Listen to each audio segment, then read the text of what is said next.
You can lose your home without losing your job. For most Americans over 55, that sentence would once have sounded impossible. There was a time when full-time work meant full-time stability. It didn't guarantee wealth, but it guaranteed shelter. If you showed up, did your job, and paid your bills, you had a roof over your head. That was the quiet agreement that shaped everyday life across the country. In the 1960s, the 1970s, and well into the 1980s, housing costs were tied closely to local wages. A factory worker, a nurse, a retail manager, a warehouse employee. These were steady jobs that covered the basics. Rent typically consumed about 25 to 30% of take-home pay. Even in larger cities, it rarely consumed half. That difference created breathing room. After paying rent, there was still space for groceries, utilities, a modest car, and small emergencies. Stability required discipline, but it was not mathematically fragile. Young adults could move out without waiting until their 30s. A single income could support a modest apartment.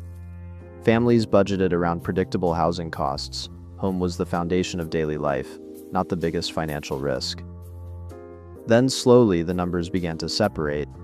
Through the 1990s and the early 2000s, wages flattened while housing costs continued to rise. At first, it felt manageable. Rent went up, but raises still came occasionally. The gap seemed small enough to absorb. People adjusted. They drove a little farther. They cut back in other areas. They worked a few extra hours. But the gap didn't stop widening.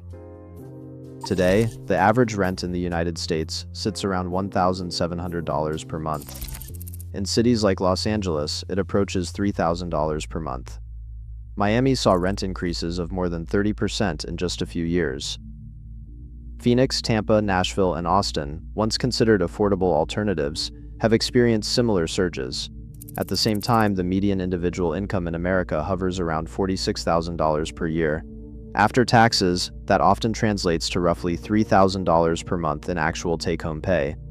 In many cities, rent alone now consumes half of that, in some cases, more than half. When housing absorbs 50 to 60% of income, even small disruptions become serious. A car repair, a medical bill, a temporary cut in hours. What used to be manageable inconveniences can now destabilize an entire household. But the shift is not just about higher monthly rent, it is also about the cost of getting in. In earlier decades, moving into an apartment required a deposit and first month's rent. Today, many landlords require first month, last month, and a security deposit.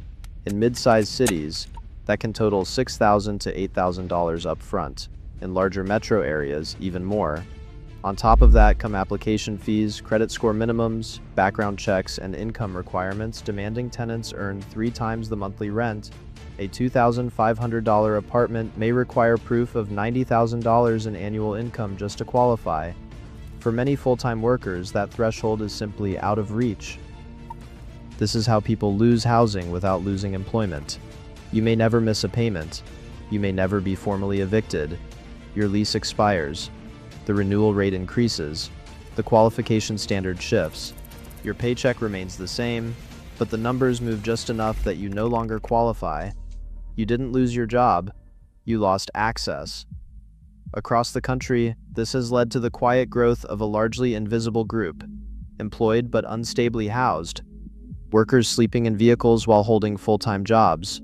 People rotating between short-term rentals, extended stay motels, and temporary arrangements.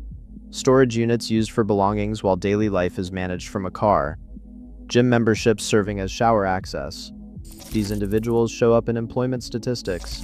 They contribute to the economy. They pay taxes. Yet they lack the stable housing that previous generations assumed came with steady work. For many in the 55-plus generation, this feels deeply unfamiliar. There was a time when employment meant independence. It meant adulthood began with your own address. It meant you did not need to rely on parents or temporary solutions well into your working years. That connection has weakened. One reason lies in how housing itself has changed. Over the past decade, homes have increasingly been treated as financial assets. Large institutional investors expanded into rental markets at scale. Corporate landlords acquired thousands of single-family homes. Rental pricing became guided by data systems designed to optimize returns. When housing functions primarily as an investment, rent is influenced by performance expectations rather than by local wage levels. Investors expect steady annual returns. Housing prices and rents are adjusted accordingly. Wages, however, do not move at the same pace. Workers operate in competitive labor markets influenced by automation, global competition, and productivity trends. Housing markets are local and fixed.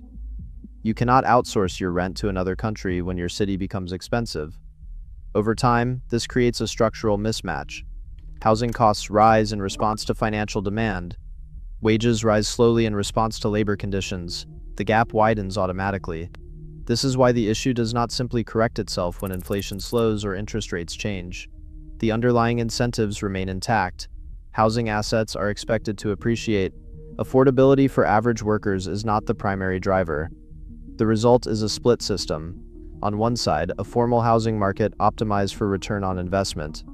On the other, an informal survival network absorbing those priced out. Vehicles, shared living arrangements, extended stays, temporary setups, not as lifestyle choices, but as financial adaptations. The broader economy may appear strong. GDP can grow. Unemployment can remain low. Yet millions of workers experience housing instability without appearing in traditional crisis headlines. For those who remember earlier decades, this feels like a quiet rewriting of the social contract. Work once carried an implicit promise of shelter. That promise was never perfect, but it was widely reliable. Today, in many cities, that reliability has weakened. Full-time employment no longer automatically guarantees housing. That subtle change affects how younger generations plan their futures. It influences decisions about family, relocation, retirement savings, and career risk. When shelter itself feels uncertain, long-term planning becomes cautious. This transformation did not arrive with a crash. It unfolded gradually, lease by lease, year by year, until a once unthinkable question became common. If rent rises again next year, will my job still protect me? That question tells the story. Housing used to be the stable base that allowed people to recover between workdays and build a life over time. When that base becomes fragile, even a strong job market feels less secure. The system did not collapse overnight. It shifted. And now in many American cities, the dividing line is no longer simply whether you are employed. It is whether your income can still clear the financial threshold required for stable housing. What does this look like where you live? Have you noticed renewal prices climbing faster than raises? Have you seen younger coworkers delaying moves or commuting farther each year? Does the housing market in your area still reflect local incomes? Or does it feel disconnected? I would genuinely like to hear what you're seeing. Thank you for watching. If you want to keep exploring how everyday economic life in America has gradually changed, and why stability feels different now than it once did, consider subscribing to the state's economy. It truly helps us continue making thoughtful videos like this. Let me know your perspective in the comments, and I'll see you in the next one.